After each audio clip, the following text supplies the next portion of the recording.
C'est dingue, hein. C'est dingue ce que j'ai. Bah, raconte-moi du coup, enfin, reprends tout. Ouais. Bah, du coup, rien de spécial. Enfin, déjà, de base, à la fin de la licence, on nous a fait la promotion de ce master auquel j'étais au début de l'année sur l'acoustique et la musicologie. Ouais. Apparemment, on allait avoir un matos de fou. Ils avaient récolté le budget Amidex. Alors, attends, le budget Amidex, je vais voir vite fait ce que c'est précisément parce que je sais que c'est un budget. En gros, c'est le meilleur budget que tu puisses avoir en France pour un projet universitaire, quoi, tu vois. Ah oui, donc c'est le genre de bourse d'études, quoi, un peu, c'est... En gros, oui, c'est une truc genre initiative d'excellence, tu vois. D'accord. Tu vois un peu le genre. Ouais. C'est un budget ultra, enfin, c'est un des meilleurs budgets qu'on puisse avoir, quoi, qu'on peut avoir Hmm. avec le CNRS et compagnie, en partenariat avec l'Institut de recherche et développement, et tout ça, nanana. Donc on s'est dit, ouais, on va avoir, normalement on était censé avoir accès à une salle anéchoïde, c'est-à-dire une salle dans un silence absolu. Ah ok, je vois. Et Et ça s'appelle c'est comment, ça super, tu dis? salle anéchoïde, Anéchoïde. anéchoïque. Anéchoïque, d'accord. On était censé avoir accès à ça. Hmm. On était censé avoir accès à des postes informatiques de qualité. D'accord. On était censé avoir en gros plein de choses par rapport avec la musique, du coup, la diffusion du son, à l'acoustique, etc., etc. Un disque dur, moi, on m'avait dit personnellement aussi, enfin, le directeur du master m'avait dit personnellement, un disque dur avec des licences d'Ableton et compagnie, enfin, des logiciels pour créer de la musique, tout ça sur le budget de la fac, quoi, D'accord. gratuit. Ouais, On est des arrivé, logiciels hors de prix de bas, j'imagine. Enfin, c'est...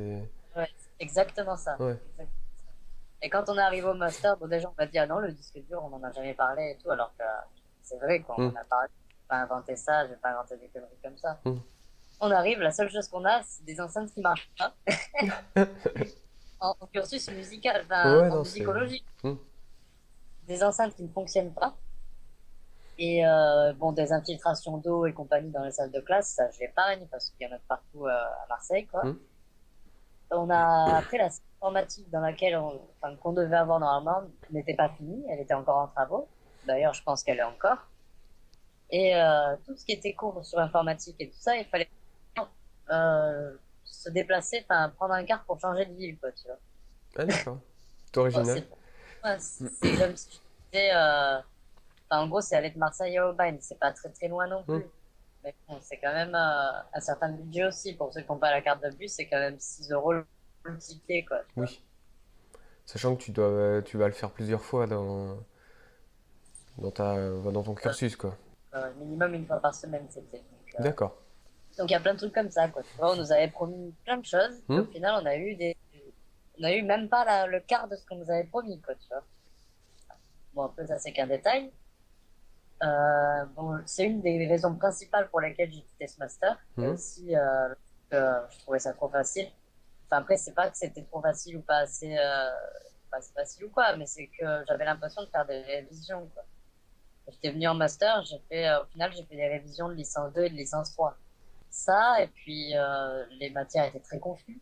Enfin, très confuses. Pour une seule matière, on a eu peut-être 5 ou 6 profs qui sont, enfin, je veux dire, en combien? En 2 3 mois? Hmm. En 2 3 mois, on a eu 5 ou 6 profs différents pour une seule matière. Donc le prof qui venait à chaque fois remplacer celui d'avant nous faisait le même D'accord. cours que la dernière, quoi.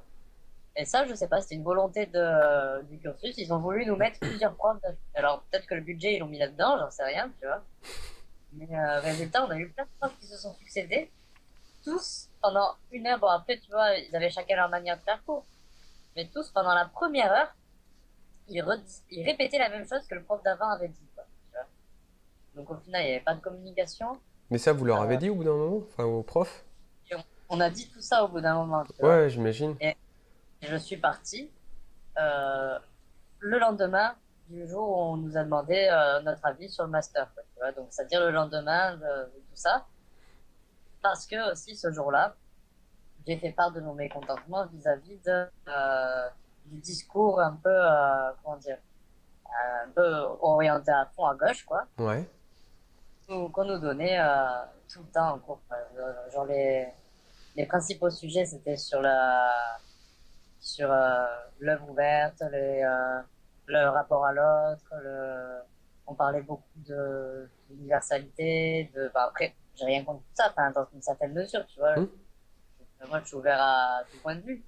Mais de là à nous, par exemple, en cours d'art et culture, comme en tant qu'objet, en cours, pardon, d'art et culture comme objet politique, de nous parler tout le temps, et en fait, exactement que de ça, euh, d'art contemporain, finalement, au bout d'un moment, moi, je finis à dire, ouais, finalement, ce que vous nous faites, c'est l'enseignement à de l'art d'État, quoi, en fait. Hmm. C'est pour nous apprendre à adhérer à une forme d'art d'État. Un peu comme on le voit avec le Festival international d'art contemporain ou ce genre de choses, quoi. Cette histoire du Blogan à la place fantôme et compagnie. Ouais. Ah, en fait, on nous faisait la promotion de tout ce genre de choses, quoi. Hmm. Et bah, moi, enfin, à chaque fois, c'est vrai que j'avais un discours pas mal réac là-dessus. Enfin, j'avais un discours pas mal réactionnaire, et puis à chaque fois, j'étais le premier à contredire le professeur, quoi, tu vois. Tout le temps, tout le temps. Donc, au bout d'un moment, ça l'a énervé. Euh, Finalement, ils ont coupé la parole à chaque fois. Je voulais dire quelque chose ou quoi. Je n'avais pas vraiment. Enfin, bon, on me laissait parler, tu vois. Ça, Ouais. c'est vrai. Même parfois, j'ai parlé trop, comme j'ai tendance à faire assez souvent. Hmm. Mais, euh, mais tu vois, genre, c'est comme si à chaque fois, derrière, le prof venait de diffamer le discours, tu vois. Par exemple, il prenait souvent la référence en nous disant, ouais, il faut que vous lisiez Victor Hugo, parce que c'est l'exemple même d'un royaliste qui est passé démocrate et compagnie, sans bien sûr nous dire l'envers de Victor Hugo, quoi, tu vois, l'imposture qu'il y a derrière, bon, malgré l'œuvre phénoménale et Hmm. superbe du personnage, le fait que c'est un bourgeois qui cachait très bien son jeu. Hmm. Après, moi, je dis souvent, on peut séparer l'œuvre de l'artiste, mais on peut pas dissocier complètement les deux. Hmm. On peut pas avoir une étude absolue. Bah, après, certains me contrediront, mais on peut pas avoir une étude absolue d'une œuvre sans prendre en compte l'avis de l'artiste. Ou alors, on peut avoir une étude, certes, de l'œuvre, mais on oubliera, je pense, quelque part. Enfin, comment dire, euh, enfin, pour des exemples tout con, on reconnaît on reconnaît la pensée de Céline dans l'œuvre de Céline, on Hmm. reconnaît la pensée de Lovecraft dans l'œuvre de Lovecraft, on reconnaît la pensée de Rousseau dans l'œuvre de Rousseau, etc., etc. Oui, bien sûr. Mais enfin bon, c'est un autre sujet. Bah, par exemple, tu vois, à un moment, j'ai tenu un discours sur. Il nous avait demandé de faire un résumé d'un texte qui nous parlait de la démocratisation culturelle. Parce que c'est vrai que tout notre semestre s'était porté là-dessus, sur la démocratisation culturelle, l'accès à la culture pour tous. Hmm. Ce qui, en soi, n'est pas une mauvaise idée, ça dépend de la façon, selon moi, dont on l'applique, Et ça, on le fait. et ça dépend sans doute aussi de la culture qu'on rend accessible à tous. Voilà, exactement. Hmm. Exactement. C'est surtout là-dessus que je voulais intervenir, quoi, en fait, que j'intervenais assez souvent. C'était de dire, oui, mais finalement, on donne libre accès, certes, on fait des passes culture, on donne libre accès au peuple, à certains lieux culturels, on donne l'accès à la culture, mais à un certain type de culture, et pas forcément celui que le peuple attend, tu vois. Et c'est comme ça pour plein de choses, quoi. Et même, tu vois, moi, c'est vrai qu'en tant qu'étudiant, j'avais droit à un passe culture et tout, plein de choses comme ça, des tickets de cinéma moins chers et tout. Je l'ai pas utilisé une seule fois. Hmm. Pourquoi? Parce que les films que j'ai envie de regarder, bah, ils passent pas forcément au cinéma, quoi. C'est des films des années 60, 70, une Oui, connerie. C'est, enfin, voilà. ouais, C'est- tu les trouveras pas dans n'importe quelle salle, quoi. Voilà, c'est ça, ouais, exactement. Et donc, bah, du coup, ouais, je me souviens qu'à un moment, tu vois, j'avais tenu un discours, j'ai fait un résumé d'un texte de Julius Evola. Bon, personnalité qui n'est pas du tout appréciée, on le sait, par les milieux de gauche, quoi. Et ben, le professeur m'a carrément coupé en plein milieu, alors qu'il a laissé tout le monde faire son résumé et tout. Quand ça parle de Joël Zask, là, ça y va, il n'y a pas de souci, c'est le Hmm. chouchou des profs, quoi. Il parlait Et de moi, quoi quand ce j'ai texte? Enfin, vite fait. celui du là, alors vite fait, je ne sais plus trop, attends, j'ai regardé puisque je l'ai enregistré sur Drive. Je sais plus trop exactement, mais en gros, je sais qu'il dit que les paysans ont plus de culture que ce qu'on ne le pense et qu'ils ont peut-être parfois plus de culture que des professeurs, justement. C'est pour ça qu'il a dû s'indigner. Hmm. Ou des systèmes de loi, des politiciens et compagnie. Un texte qui fait la part belle aux travailleurs, en quelque sorte, tu vois. Hmm. Et il m'a coupé en plein dans mon élan. Enfin, il m'a coupé avant que je finisse mon résumé, alors qu'il a duré moins de temps que ceux des autres. Bon, je fais pas la victime ou pas, mais c'est un état de fait, quoi. Je témoigne. Et il a dit, en parlant à toute la classe, vous voyez ce type de discours, votre rôle à vous, et j'espère grandement que vous le tiendrez, c'est de pouvoir déconstruire cela. C'est que vous devez, dans le futur, savoir déconstruire ce genre de discours. Si là, il n'y a pas de l'endoctrinement, Ouais, c'est un petit peu. alors moi, bien sûr, je suis allé le voir en tête à tête et je lui ai dit, mais vous voyez, monsieur, quand vous agissez de la sorte, vous avez des moutons qui vous suivent parce que vous êtes un bon berger. Et de là, il s'est offusqué, il m'a dit, comment oses-tu dire une chose pareille? De comparer des cerfs à des moutons, et moi, Hmm. je suis un berger, mais c'est atroce, c'est tout comme vision. J'ai dit, monsieur, moi, ça vient pas de moi, cette comparaison vient d'un prof d'histoire qui a dit des élèves, ils sont vides, on peut leur faire gober tout ce qu'on veut. Pas tous, heureusement, hein, mais une grande majorité, je témoigne que oui, c'est le cas. Du coup, peu importe ce que le prof va dire, il Hmm. va toujours avoir raison, en fait. Ouais, c'est d'autant plus grave que ce que tu me dis, ce qui est, cette phrase-là, elle sort d'un prof d'histoire. C'est un mec qui apprend l'histoire. Donc en gros, il pourrait dire n'importe quoi s'il n'avait pas comment dire, d'honnêteté intellectuelle. C'est ça, exactement. Ouais. D'honnêteté intellectuelle, et puis c'est même ça enregistre de la conscience, là. Hmm. C'est de la conscience. Alors attends, j'essaie de retrouver le texte. Les hommes, pardon, au milieu des ruines. J'ai tiré un extrait qui nous dit qu'en gros, la culture et l'intellectualité, bon alors là joli, hein, dont font preuve l'aristocratie de la pensée moderne occidentale, ne sont que des produits de dissociation et de neutralisation par rapport à un tout. Et que l'hypercérébralité de l'homme occidental ont fait que les choses ont changé. C'est-à-dire que là où il y a culture et intellectualité, elles servent d'instrument et d'expression à la vision du monde. En gros, un paysan, selon ce texte, a une vision du monde plus précise qu'un journaliste, qu'un professeur ou qu'un intellectuel bourgeois. Et Donc, ouais, c'est ces paroles-là qui t'ont été reprochées, en fait, en fin de compte, quelque part. exact, Et à qui exact. que ton prof a demandé aux élèves de déconstruire à l'avenir. Exactement. Mais en fait, ouais, voilà, dans mon résumé aussi, j'ai dit que la pensée libérale et individualiste méconnaît justement ces évidences-là, que la vision du monde est plus précise pour un paysan que pour un bourgeois, etc. Hmm. Que l'une des pires conséquences de la libre culture mise à la portée de tous est que des personnes incapables de sélectionner sur un jugement droit, ou plutôt des esprits qui n'ont pas encore une vision du monde, soient désarmés spirituellement parlant face à des influences extérieures. Ce qui est aujourd'hui le cas selon moi, en fait. D'accord. Et Ouais, non. c'est ça qui m'a été. C'est de dire qu'en gros, aujourd'hui, il y a de moins en moins de monde qui ont une vision du monde précise, quoi, et qui pensent selon un paradigme qu'on leur a inculqué depuis leur naissance, etc., etc., quoi, mais qui ne relèvent pas de leur révélation à eux, quoi. Enfin, je sais pas si je suis assez clair, c'est très Si, si, abstrait. bah, moi je comprends bien là où tu veux venir, où tu veux en venir, mais c'est vrai que je vois pas ce qui peut susciter la volonté de déconstruire un texte comme ça, quoi, en fin de compte. Bah, tu C'est- vois, à mon avis, c'est l'opposition, quoi, tout simplement. Hmm. Enfin, moi, en gros, ce que j'ai eu là, c'était un délit d'opinion, quoi, en quelque sorte. Ouais, non, mais c'est ce que c'est ce que je comprends aussi, mais ce qu'il y a, c'est que même, tu vois, même en je sais pas, moi, en me mettant dans la tête d'un mec très universaliste, très dans le social, enfin, Oui, toute cette mouvance-là, où j'ai du mal à comprendre pourquoi il pourrait s'offusquer de quelque chose comme ça. Tu sais, c'est un état de fait, en fin de compte, c'est juste une observation, quoi. tu vois, le pire, c'est que, enfin, parce que, du coup, j'ai démissionné du master Hmm.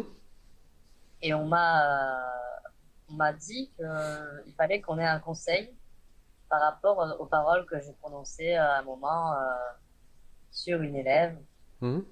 sur une étudiante, comme quoi j'aurais été raciste, quoi, en fait. D'accord. Mais quelque chose comme ça a été un ramassis de conneries, quoi.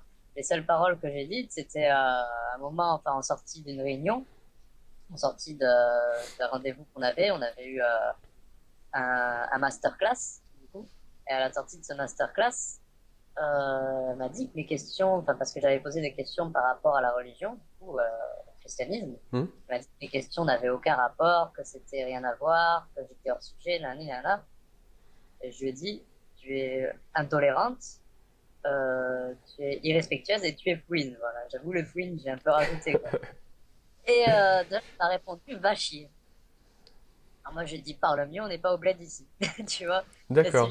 c'est juste un enquiquinement au niveau collège, quoi. Niveau collège, il n'y a pas Hmm. de racisme quoi, derrière. De là, c'est comme, je sais pas moi, c'est ridicule, quoi, tu vois. On aurait pu très bien m'insulter sur mes origines italiennes ou quoi, je m'en fous, tu vois, Oui, bien j'en sûr. rigole. Hmm. Pas de souci. De là, ça a été interprété comme quelque chose de raciste.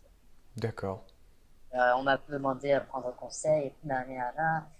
Alors, le truc, c'est que j'ai dit, ok, pas de souci, bah, vous me tenez au courant, et à ce moment-là, je me rendrai au conseil, à la réunion, aucun souci.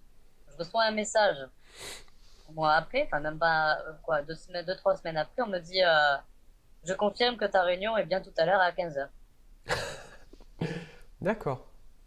Ok, moi j'habite Marseille, Ouais. la réunion est à je vais pas d'un coup me déplacer le jour même on m'avait pas prévenu quoi tu vois donc Hmm. j'appelle mon professeur principal je lui dis il me dit ah bah très bien bah tu sais quoi tant mieux n'y va pas c'est pas la peine que tu viennes et puis on te tiendra au courant et puis plus tard on m'envoie un mail on me dit as-tu bien reçu la lettre enfin je sais pas on va dire pareil 2, 3 semaines plus tard on me dit as-tu bien reçu? Alors, quelle est ton adresse? On me demande. D'abord, mon Hmm. adresse, elle est sur mon dossier scolaire. On me Oui, demande bien de me sûr. dire quelle est la bonne adresse entre une adresse 1 et une adresse 2.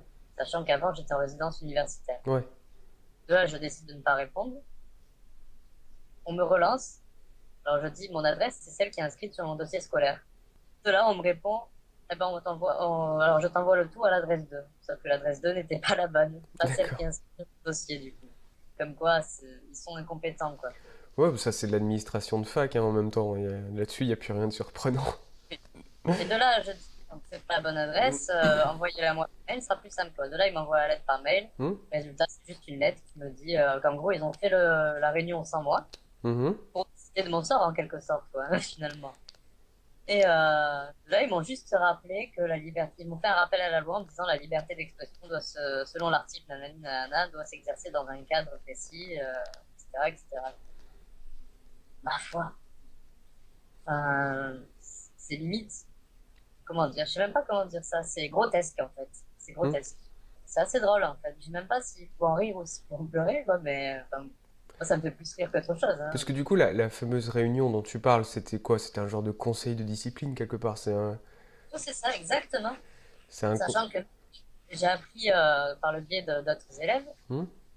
il y a un groupe, enfin, ils avaient un devoir d'esthétique à faire, et il y a un des groupes d'élèves qui a présenté le clip de Justice Stress, où Hmm. on voit des mecs de banlieue frapper une grand-mère, euh, casser des voitures et des trucs comme ça, Hmm. quoi, casser des métros en série. Je sais pas si tu vois ce clip. Si, si, si, je vois.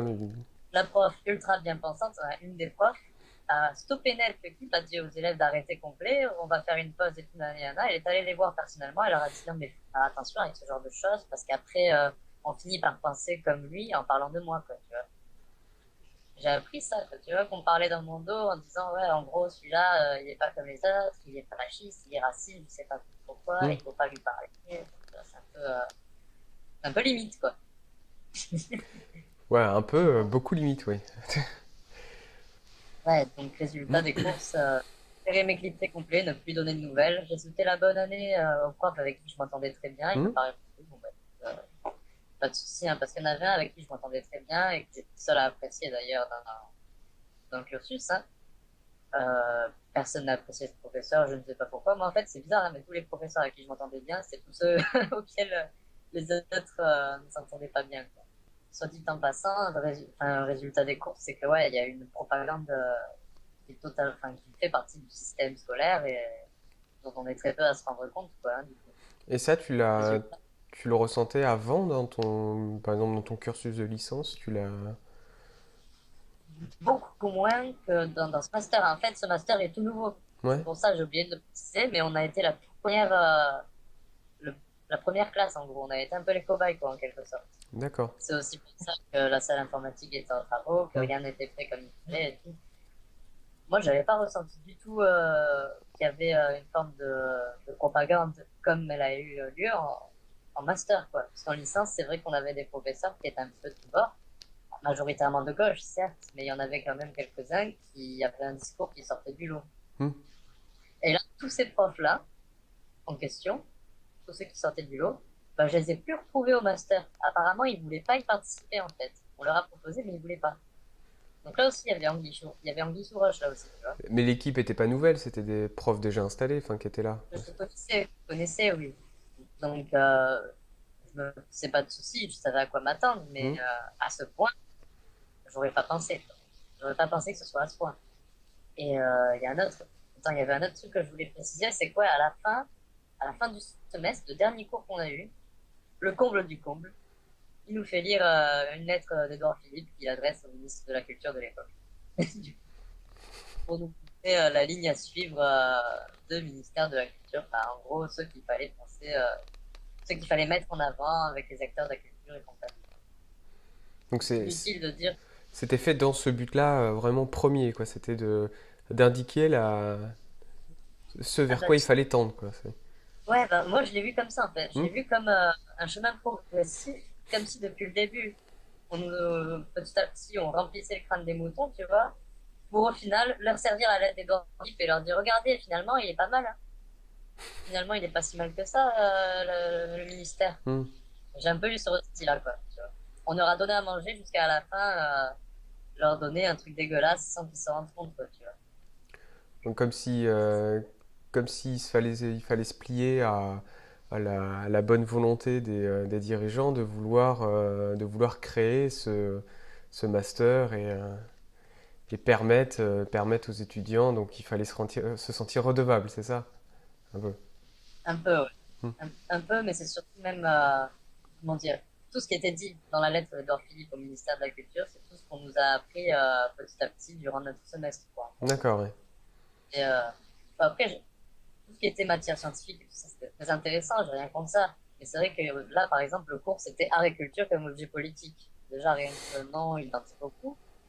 Moi, je m'attendais à ce qu'on parle, par exemple, de l'art de propagande, Hmm. que ce soit du côté nazi ou du côté bolchevique, du coup, où là, il y a des choses très intéressantes. La réappropriation, par exemple, de l'œuvre de Wagner par les nazis, ou le cas de Shostakovich en Hmm. URSS et compagnie, qui sont des cas très intéressants qu'on n'a pas étudiés. Après, on avait des cours d'esthétique, où là, pareil, en fait, dans tous les cours, l'objectif était le même, c'était de nous parler, de nous faire la promotion un petit peu contemporain, tel qu'il est. Enfin, comment dire. Moi, j'ai rien contre l'art contemporain. Il y a même des fois des trucs d'art contemporain que j'adore. Hmm. Je pense au Carré Noir sur fond blanc ou à des œuvres comme ça.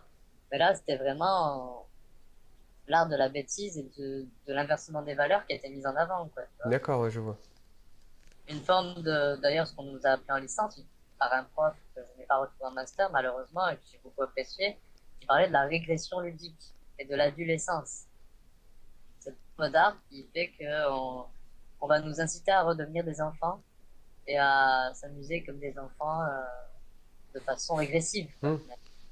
Plutôt que de retrouver l'âme d'enfant propre et chère à chacun de nous, là, c'était nous pousser dans la bêtise d'un esprit qui n'a pas mûri, quoi. En fait. Voilà, c'était histoire de témoigner un petit peu sur cet événement, quoi.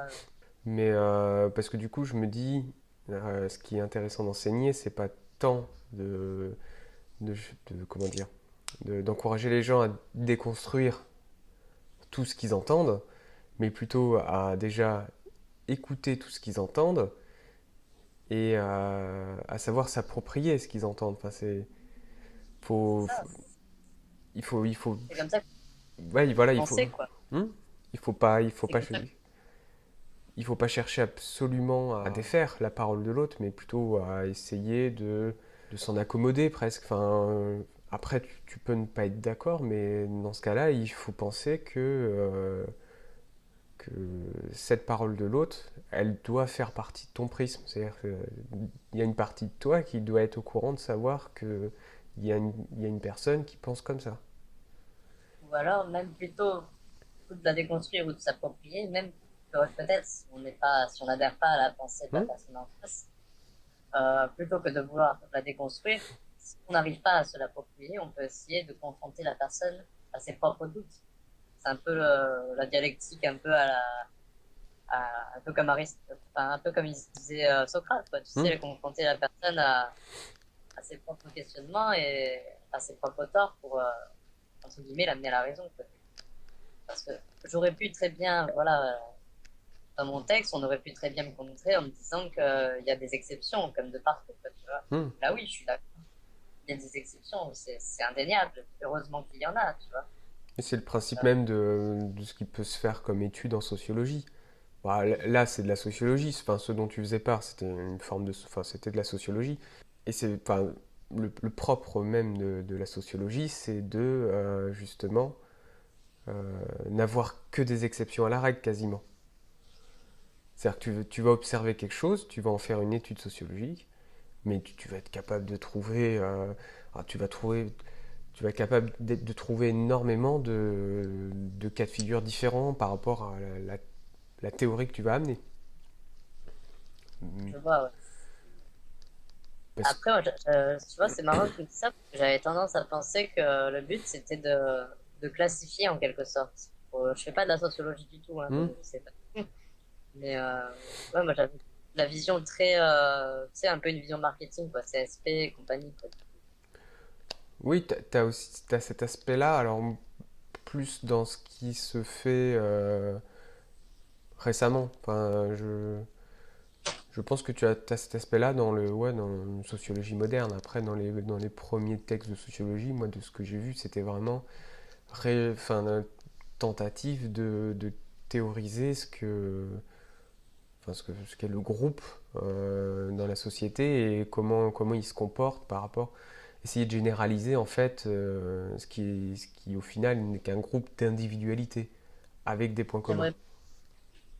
Mais ouais, tu vois, bah, ce genre de choses aussi, ce discours un peu, moi, j'étais très porté sur le traditionnel, sur la religion, sur la métaphysique et tout ça. Mhm.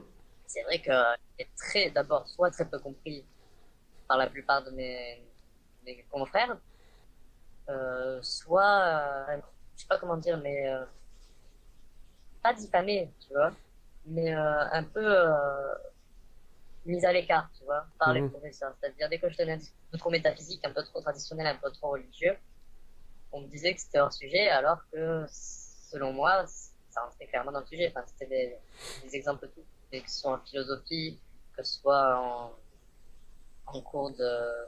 On avait un cours, c'était quoi déjà? Les avancées, je ne sais plus, mais je sais que c'était un truc sur les avancées technologiques ou quoi. Enfin, je pense qu'après, on peut rapporter la religion, la tradition, en tout cas, à toute chose, quoi. Elle est présente en tout, elle est présente de partout. Mais ça, c'est encore un point de vue qui n'a pas plu. Mhm. Moi, un professeur qui était, ah oui, très axé sur la laïcité. Moi, je faisais un peu le contraire, à la limite, je faisais un peu le contraire du prosélytisme. C'est-à-dire, je parlais des choses sur mon point de vue, Mhm. mais tellement que finalement, au lieu d'essayer ou de réussir, je m'en fous, c'est pas mon but de convaincre les autres que j'ai raison. Bien sûr. Je cherchais plus à affirmer mon point de vue, quitte à ce que les autres, finalement, comment dire, soient encore plus ancrés dans leur position, quoi, tu vois. J'avais limite cette impression-là, quoi. Moi, mon but, c'était pas de les convertir, quoi, loin de là, mais d'exposer mon point de vue, quitte entre guillemets, me faire détester de la cité, Oui, tu vois, voilà, en quelque sorte. tu cherchais à attiser la contradiction et le débat quelque part, tu vois, quelque part, enfin, Exactement. tu cherchais à amener les autres à échanger. Enfin, tu cherchais l'échange. Bah, oui, voilà, je cherchais l'échange, et même parfois, j'avoue que j'étais un petit peu, parfois, j'avoue, bah, quand on me poussait à bout, quoi, hein. Tu vois, quand on me poussait à bout, parfois, j'en arrivais peut-être à de la provocation, tu Hmm. vois. Par exemple, je parlais ouvertement d'art d'État, ou même là, tu vois, pour moi, c'est pas de la provocation, mais les autres le ressentaient ainsi, tu vois. Quand je parlais du berger et du mouton, là, ouais, j'avoue que, Oui, t'as fait un peu fort, bah, lui, mais quelque part, c'était aussi pour éveiller un peu. Enfin, exactement. c'est pour éveiller, quoi. C'est pour. Il faut un stimulus pour éveiller l'esprit, quelque part, à ce niveau-là. Mais c'est. Ouais, parce que au bout d'un moment, j'en avais un peu marre, quoi, tu vois. Bah, C'est que, j'imagine. Mais ça fait bien écho à ce que tu disais, c'est-à-dire que en fait, ce qui est enseigné, c'est que tout ce qui choque doit être déconstruit, donc réfuté, et tout ce qui doit être accepté et appris doit l'être presque juste avec un hochement de tête, quoi. Ça, Unanimement, Voilà, tu c'est vois, ça. c'est ça en fait. C'est que soit tu es d'accord avec moi, et c'est toujours la même chose, hein. C'est soit tu es d'accord avec moi, soit tu es fasciste. Hmm. En gros, c'est ça le truc. Et finalement, ils sont eux-mêmes leur propre antithèse dans ces cas-là. Ouais, oui, c'est le, ouais, c'est un peu- Et si, c'est l'antithèse, oui, c'est c'est vraiment. le, c'est le même schéma qu'on retrouve tout le temps, tout le temps, tout le temps, Hmm. quoi. C'est un peu ça aussi qui m'a un peu saoulé. Et ce qui est encore plus étrange aussi, c'est que tout le monde était aveugle face à ça, à part deux, trois personnes de ma classe avec qui je m'entendais bien aussi, j'avoue. Tu vois, j'étais pas non plus Hmm. tout seul tout le long, ou je sais pas quoi, tu vois. Mais c'est aussi parce que c'est des gens qui me connaissent depuis 3 ans, quoi. Tu vois, on était en licence ensemble Bien et sûr. tout. C'est normal qu'on s'entende bien. Mais bon, au bout d'un moment, ça m'est tellement monté à la tête cette histoire que j'ai préféré quitter le master. Après, j'étais sûr que je pouvais m'assurer de très bonnes notes et tout, Hmm. ça, j'avais aucun souci. Et finalement, je pouvais pas rester une minute de plus dans un environnement où je me sentais endoctriné, quoi, tu vois. J'avais Oui. l'impression qu'on me levait le cerveau, même si je résistais un petit peu à ça, enfin, Hmm. même si je résistais énormément même à ça, j'aimais pas l'atmosphère. J'aimais pas d'être entouré par ça, et puis aussi, tu vois, le fait de me dire, au moment des examens, je vais devoir tenir un discours contraire à ce que je pense. Si tu veux, enfin, c'est dans le cadre où tu veuilles valider ton Ah, cursus, là, enfin, ce qui est sain, quoi, ce qui est normal. c'est un peu le cas même limite. Hmm. Bon là, je suis en licence, je fais une autre licence à côté, Hmm. mais c'est encore le cas en fait, hein. Je remarque toujours un petit peu cette mentalité. Et je crois qu'en fait, c'est inhérent à la fac, hein. C'est inhérent à l'université, cette mentalité de gauche progressiste et compagnie. C'est ouf, hein. C'est ouf, mais ça, elle est de partout, la faculté, dans les universités et compagnie. Donc bon, bah, faut faire avec en fait, hein. Faut apprendre à vivre avec. Ouais. Voilà. Et malheureusement, je tentais de te dire, si t'avais résisté, je pense que t'aurais pris. En fait, la meilleure arme qu'ils ont, c'est leur administration. Et je pense que tu y as goûté avec le concept de réunion, conseil de discipline, là où tu es prévenu le jour même, tout ça. Mais, C'était euh, mais je une pense que, mascarade. ouais, voilà. Et je pense que si tu avais tenu, si tu avais résisté, c'est que t'aurais pris toute la machinerie administrative de la faculté et tu te serais fait noyer là-dedans, en fin de compte. Je sais plus, un mec hyper connu, bon, je vais sortir des citations de leur contexte, Hmm. et ce type, de qui hier, a dit la dictature parfaite serait une dictature qui a les apparences de démocratie. Bon, on est en plein là-dedans, selon moi, quoi, tu vois. Oui, oui, oui, oui. Mais Après, après, ça dépasse le stade de la fac, mais oui, c'est. voilà, c'est ça, exactement, ça dépasse le stade de la fac, et bon, on n'est pas non plus dans une extrême, dans un cas extrême, mais presque, quoi, tu vois. Hmm. Enfin, et là, avec l'université, bah, ils ont envie de former des petits esprits malléables. Et il y avait quelque chose d'ailleurs tout à l'heure qui m'était une réflexion qui m'était venue, que je l'avais perdue et là qui revient. Est-ce que du coup il n'y a pas le souhait de ce qui pourrait être interprétable comme l'art, avec la musique, tout ce qui est musicologie, le souhait de dénaturer ce que devrait être l'art en la scientifisant, c'est un peu. Hmm. Ouais, bah justement, en fait, moi j'ai eu ce ressenti-là et j'ai pas réussi à mettre des mots là-dessus. Hmm. Mais ouais, c'est un peu le ressenti que j'ai aussi. C'est bon après, justement, tu vois, là on parlait de le master que je suis en train de que j'ai fait, c'est musicologie. Hmm. Et à la base, ce que je voulais faire, c'était un master recherche en musicologie. Ce master n'existait quand le jour justement où j'ai poussé mon coup de gueule, j'ai dit bah voilà, moi à la base je voulais faire ça, mais finalement j'ai choisi le master acoustique et musicologie par dépit, alors que je voulais faire l'autre. Ils m'ont dit oui, mais l'autre n'existe plus, il faut se mettre à la page. Ce n'est plus possible de faire de la recherche pure et dure en musicologie. Alors moi qui suis arrivé avec un point de vue limite métaphysique, philosophique et tout Hmm. ça, je me suis retrouvé un peu entre guillemets obligé de m'adapter, quoi, en fait. Et on m'a dit, effectivement, le master recherche pure et dure n'existe plus. Donc, on peut plus avoir un point de vue métaphysique, on peut plus avoir un point de vue philosophique pur quand on parle de musique aujourd'hui, selon l'université, selon l'académie, quoi. On est obligé de passer par la science dite dure, que je préfère appeler science naturelle. Oui. Mais du coup, oui, t'as plus en fait, t'as plus la possibilité de réfléchir sur, tu es obligé d'adapter les concepts. Oui, c'est ça, d'utiliser la démonstration, d'utiliser Hmm. l'expérience, d'utiliser les concepts de la science moderne, quoi. Bon, que je ne réfute pas, mais qui, pour moi et pour autres penseurs traditionnels, sont Hmm. plus des résidus. Les sciences modernes sont plus, entre guillemets, des résidus de sciences traditionnelles, quoi, en fait. Toi, Oui, toi, euh, dis-moi si je me trompe, mais tu es dans la médecine, du coup. oui. Tu sais bien Enfin, que dans la la santé, médecine, on va dire. bah, ça a été une des premières, ça a été c'est une des plus vieilles sciences, quoi, la médecine. Du coup, Hmm. elle faisait partie même du quadrivium, je crois, si je dis pas de conneries. Et même d'ailleurs, je crois que la musique faisait partie avec la médecine enfin, elle était au même rang que la médecine, quoi, à l'époque.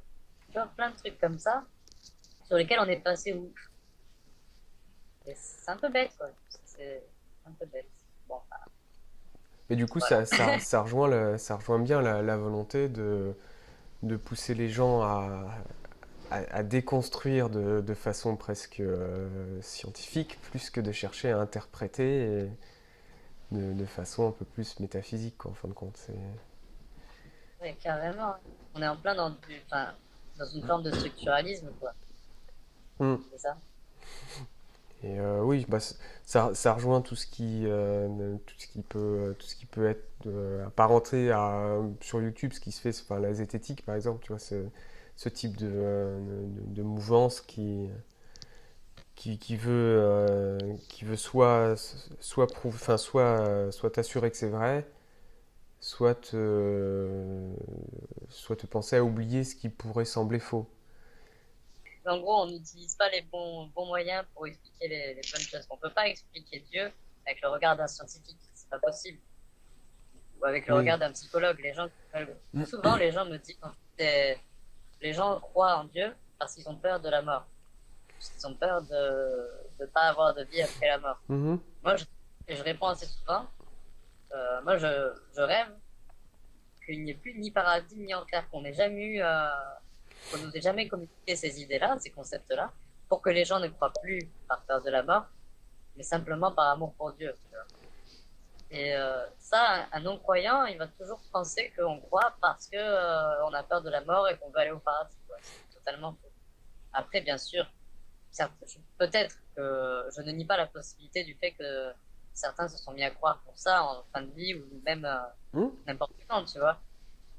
Mais voilà, là où je voulais en venir, c'était que c'est pas le but premier de la religion, quoi, d'assurer une vie après la mort. Bah, alors que là, pas du tout, quoi. Non. Essayer de prouver l'existence de Dieu avec des arguments matériels, c'est un peu comme chercher le soleil avec une lampe torche.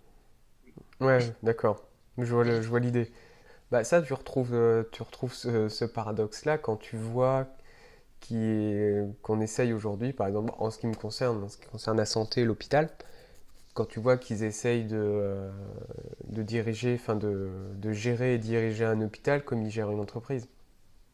Oui, bien sûr, j'imagine, c'est pas du tout pareil, hein. Bah ouais, Je suis faire de la santé, mais j'imagine très bien Hmm. que ça ne doit pas se gérer comme une entreprise, quoi. Bah non, enfin, ou alors, enfin, c'est simple, en tant que patient, si tu t'imagines pas comme une marchandise. Oui, voilà, c'est ça. Et aujourd'hui, bah, on voit où ça mène, hein, cette Hmm. façon-là. On voit où ça mène, cette façon de gérer les choses. Bah dans le mur, quoi. Enfin, principalement, Et c'est vers là où ça va, quoi. attends, mais d'ailleurs, tu vois, c'est marrant que tu parles de ça. Moi, il y a un truc dont je voulais te parler. Hmm. Rien dans le milieu de la santé. Bon, là, on change totalement de sujet, hein. Mais je suis Vas-y. tombée Et là, il parlait d'un urgentiste qui faisait appel, enfin d'un médecin diplômé et tout, qui faisait appel à des coupeurs de feu. Je sais pas si tu vois ce que c'est, des coupeurs de feu. Hmm, C'est des vaguement, ouais, vaguement. qui sont capables d'enlever la douleur des brûlures Hmm. rien que par la magie, quoi. Alors là, tu vois, c'est vachement bizarre parce que voilà, c'est comme si on passait d'une extrême à l'autre. D'un côté, t'as la zététique, Hmm. d'une extrême, et dans l'autre, t'as les coupeurs de feu. Alors là, j'ai jamais rien compris. Enfin, c'est des Mais trucs. ça me fait penser Je... à un truc, c'est que bah, en ce moment, je fais une formation d'hypnose, Oui, d'hypno-analgésie, et bah, le truc du coupeur de feu, c'est l'hypnose, quoi. Enfin, c'est ça. Voilà, oui, on est d'accord. bon, après, tu peux y croire ou non au flux d'énergie, machin, mais principalement, en première intention, ça ressemble quand même grave à de l'hypnose. Surtout que le mec, il faisait ça par téléphone, hein. C'est ça aussi qui est chaud aussi. Ah, c'est balèze, hein? Ouais, c'est très fort, hein, le type, très fort. Tu fais de la manipulation. Bah, nous, c'est principalement sur la douleur et l'anxiété, mais tu fais de la manipulation. Enfin, c'est C'est excellent, quoi. parce que ça, à aucun moment à aucun moment ça guérit la source de la douleur, par exemple, tu vois. Bah, tu vois, bah, je sais plus qui c'est qui dit ça, mais je crois que les meilleurs, enfin, je sais plus quel institut avait testé ça, entre guillemets. Les meilleures méthodes pour arrêter de fumer, c'est ça et l'acupuncture. Hmm. Comparé aux pages, aux cigarettes électroniques et tout, qui sont beaux sortir, qui coûtent de l'argent, qui sont consommables et tout. Hmm. Là, pour l'hypnose et l'acupuncture, sont les meilleurs moyens d'arrêter de fumer. Hmm. Alors, si ça, c'est pas. Pour moi, c'est quelque chose de. C'est à la fois étonnant et à la fois évident, en fait. Tu Je vois. pense il y a quelque chose qui rentre en jeu aussi dans ce phénomène-là, notamment par rapport à l'arrêt du tabac, c'est que dans un processus comme l'hypnose, le patient, enfin, ou la personne qui veut arrêter de fumer, elle est, elle est vraiment très actrice de sa prise en charge et de son soin quand il est fait. Alors que peut-être que sur les patchs ou les gommes ou les substituts nicotiniques, bah, tu sais que tu tiens grâce à ça et pas grâce à toi, quelque part. Enfin, il y a peut-être une idée comme ça. Bah, c'est un peu, oui, c'est de la. Finalement, l'hypnose, l'acupuncture, c'est. Enfin, ouais, t'es actif, Hmm. du coup, et les autres méthodes, t'es plutôt passif, c'est ça que tu veux dire. C'est ça. C'est- Alors, oui, après, c'est vrai qu'après l'acupuncture ou l'hypnose, on est obligé d'avoir aussi. Enfin, je pense qu'on est entre les deux, pour les deux, à la fois Hmm. actif et passif. Parce qu'on doit recevoir aussi, Oui, mais de se mettre. dans les processus de transhypnotique, c'est souvent, c'est souvent l'hypnotiseur qui fait qui déclenche la transe, comment dire, Par des, qui induit par des l'hypnose. stimuli, ouais, Ouais, par des voilà. stimuli. Mais c'est la personne qui va se créer les ancrages, qui va se créer tous toutes les images qu'on peut lui demander de faire, c'est la personne qui va le faire. Donc, en fait, elle va s'intérioriser dans son monde. Et c'est ce qui rend la démarche d'autant plus efficace, c'est d'autant plus puissante, c'est que, en fait, en fin de compte, quand quelqu'un te fait de l'hypnose, c'est quelqu'un qui t'aide à te faire de l'auto-hypnose un peu quelque part. Enfin, c'est parce que Ça. te- les processus dans lesquels tu vas être amené à voyager, c'est des choses que tu peux retrouver seul derrière avec les bonnes techniques et la bonne pratique. Donc, Est-ce que tu penses, est-ce que tu penses que la plupart des gens se font de l'auto-hypnose sans le savoir? oui, tout le temps. J'en ai. Je pense que c'est comme ça que j'ai réussi à arrêter de fumer en fait. Tu vois. Ouais. Non, mais c'est. Ouais, je vois exactement ce que tu veux dire. Ouais, moi j'ai cette impression-là, quoi. Alors Oui, attends, il y a un autre truc, ça m'a fait penser, tu m'as parlé d'hypnose, de point d'ancrage et tout ça, ça m'a fait penser qu'en licence, on devait faire un exercice où il fallait présenter un exemple de mémoire qu'on pouvait tenir ou un exemple de thèse qu'on pouvait postuler ou quoi. hmm, Et moi j'avais pour idée de parler de mélanger PNL et musicologie, enfin mélanger programmation neurolinguistique et hmm, musique, et c'est ça la programmation neuromusicale. ouais. Ils m'ont mis en garde et m'ont dit que ça pouvait ne pas être très éthique, quoi. Qu'il y avait un problème d'éthique là-dedans. Alors moi je me suis dit, enfin, tu vois, plutôt, oui, certes, il peut y avoir un problème d'éthique. C'est comme, j'ai pris un exemple, c'était les 5 passages du deuil. Je sais pas si on a entendu parler de Oui, bien ça. sûr, bien sûr. De Elisabeth Kubler-Ross ou quelque chose comme ça, du coup. Oui, c'est ça, Kubler-Ross, c'est ça. Eh ben, figure-toi qu'il y a ces 5 étapes du deuil ont été récupérées par une entreprise pour faciliter le licenciement des employés, en fait. Du coup, ils ont comparé le licenciement à un deuil, du coup, un deuil Hmm. professionnel. Ils ont appliqué cela pour faciliter le licenciement de ces employés et leur acceptation de la perte d'emploi, quoi. Et ça a fait fureur à l'époque, c'était chez Orange ou chez Bouygues, je sais plus. Ça avait déclenché une polémique et tout. Et je me suis dit, ok, donc alors à ce moment-là, euh, est-ce qu'on peut dire que le travail d'Elisabeth Kubler-Ross n'était pas éthique? Bah, bien sûr que non. bien sûr que, enfin, comment dire, elle a juste explicité quelque chose. Hmm. C'est ce qu'on en fait les gens après qui n'était pas éthique. Donc, si moi je parle de programmation neuromusicale, il n'y a pas d'éthique ou pas éthique en soi. C'est après ce qu'on en fait. Tu vois, au moment où j'ai parlé de programmation neuromusicale, on m'a dit, ah, c'est pas éthique et tout. J'avais envie de répondre, non, mais c'est ce que font Monoprix. Hmm. C'est ce que font Monoprix quand ils mettent tel ou tel type de musique dans les supermarchés pour nous inciter à acheter, quoi. C'est ça, oui, non, mais enfin, au-delà de ça, au-delà de la musique, t'as tout ce qui, enfin, tout ce qui est le travail de l'odorat aussi, qui est encore beaucoup plus puissant. Ouais, ouais, c'est vrai. Enfin, une fois, je suis rentré dans un casino. Enfin, c'est la seule fois où je suis allé dans un casino. D'ailleurs, pas les géants casinos, hein, les casinos. Oui, oui, enfin, les endroits de jeu d'argent. Et tu sentais vraiment qu'il y avait un truc qui t'incitait à rester, mais c'était ni la musique, ni. Enfin, il y avait tout en fait. Il y avait peut-être la musique, le visuel, Hmm. l'odorat. Et ils mettaient même des pluies d'oxygène dans le casino pour que tu sentes comme si c'était un air pur et tout. Ça, c'était impressionnant, quoi. Et là encore, paf, la boucle est bouclée, on revient à l'hypnose, quoi. Tu vois, c'est.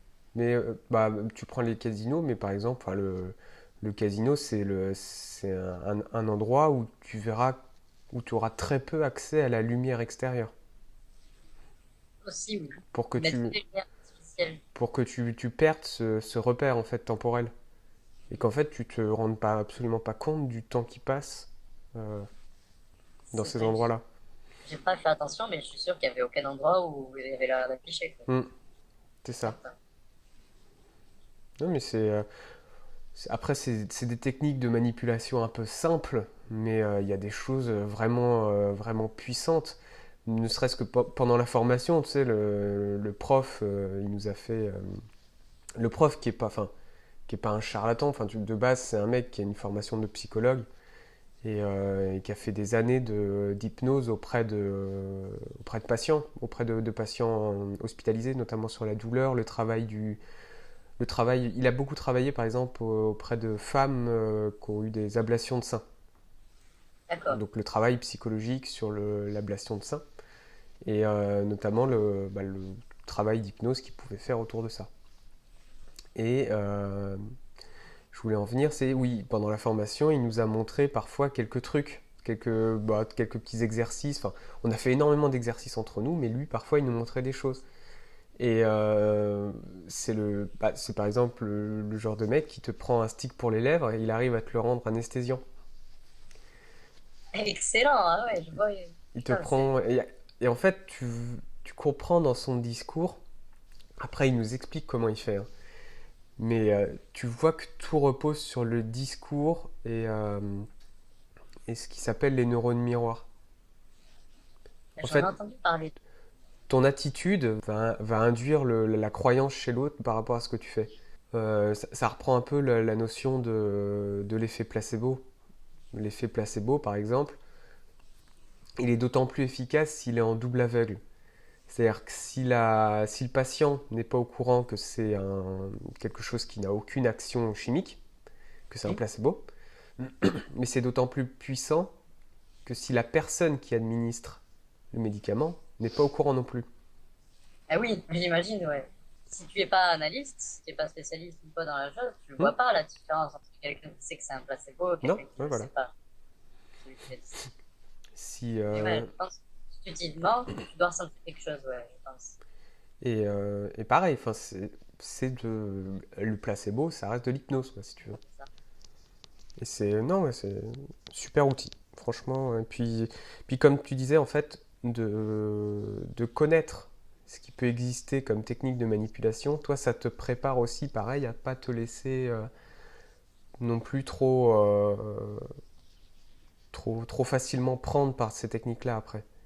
Ouais, c'est ce que je me suis dit aussi, et c'est pour ça, je reviens à l'histoire de programmation neuromusicale. Hmm. C'est pour ça que je voulais en parler, c'était pour dire, attention, ça existe. Quoi, du coup, n'importe qui peut le faire. Donc préparez-vous à ne pas vous faire avoir, quoi, en quelque sorte. Bah oui, non, enfin, ça sert à ça. Et puis, il y a sans doute des applications de programmation neuromusicale, comme tu dis, qui, euh, qui pourraient être vachement bénéfiques, en fin de compte. Ouais, bah, Enfin, c'est ce que j'ai regardé sur Internet quand j'ai fait mon exemple, hmm, quoi, dans mon exemple de thèse études. Il y a des types qui en font. qui font justement, en fait, ce qu'ils font, c'est tout simple, c'est de l'hypnose avec de la musique, Hmm. en utilisant certains stimuli, certains, enfin, qui font que tu vas te sentir mieux, qui vont apaiser, quoi, en quelque sorte. Parce que dans la musicothérapie, t'as deux sortes de musicothérapie, en fait. T'as la musicothérapie active, Hmm. qui va plutôt aider les personnes qui ont besoin de retrouver l'utilisation des membres ou quoi, tu vois. Enfin, je sais pas comment dire, mais en gros, ils vont plus être basés sur l'interprétation musicale. On va apprendre aux gens à jouer de la guitare pour qu'ils se servent de leur prothèse ou ce genre de choses, quoi. Ça va être On de la va... rééducation, quoi, presque. Voilà, c'est le mot que je cherchais, Ok. rééducation. Musicothérapie active, ça va être réporté là-dessus, donc ça va être faire jouer d'un instrument. Et musicothérapie passive, ça va être basé sur l'écoute. Donc, souvent, on dit qu'il y en a une qui est plus sur les soins du corps et l'autre sur les soins de l'âme, en fait. Hmm. Et là, celle dont je parlais moi, c'était celle sur les soins de l'âme, quoi, en quelque sorte. Et c'est vrai que je remarque qu'il y a il y a pas mal de types qui en font, quoi, qui mélangent hypnose et musique, justement, sur ce concept-là, quoi. Bon, allez. Bon, ça va, bah, merci pour ce bon moment. Bah, salut. Je te souhaite une bonne soirée et profite bien de ta petite femme, du coup, aussi. Allez, Celle qu'il y salut. avait derrière, là. Ouais, ouais. Bon, ça va. Salut.